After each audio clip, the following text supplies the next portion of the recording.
Hey everyone, Savanna Hamilton here. My apologies for not being able to make it tonight. I got a last minute call to do a reshoot for something that we're doing for Swish, which is Canada's first WNBA show. But I also know that you guys are in the very capable hands of Connie, Mel Boogie, McKinney, Ivana, Dominique. So I'm sure we're gonna have a great conversation regardless. I'm gonna try my best to pop in at some point, but I can't guarantee that either. But what I do want to say though is, this is such an important conversation, loving the skin that we're in. I feel like 2020 and going into 2021 now, really halfway through, we've been forced to kind of sit beside ourselves, take a harder look in the mirror because we've been alone, because we've been home. We haven't really been able to connect with other people. So the only way to go really is inwards. At least that's how I felt. So I know I personally spent this whole past year really working on myself and seeking help and addressing issues that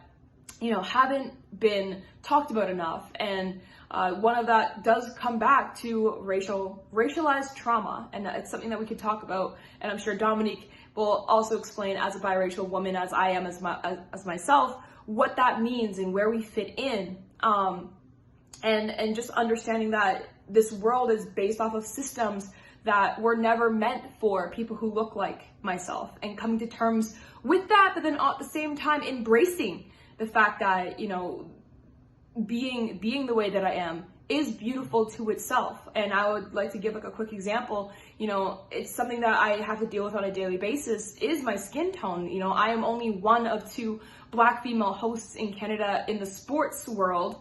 I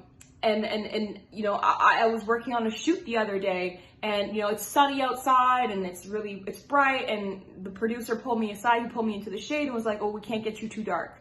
And I don't know if he meant that in a term of like a continuation way of a sense of, if you look like this in one shot, then you look like this in a more tan and another shot looks bad, or if it was a very subtle, slight. It's time that we stop second guessing itself. Sometimes we gotta just address it right then and there. It's time that we I want to be tan. I want to embrace my skin, no matter what time of year it is, no matter if I'm in the sun or in the winter. So there's so much layers to this conversation. And once again, my apologies for not being able to make it tonight, but I know that there will be great discussions had. And thank you very much, guys. Take care.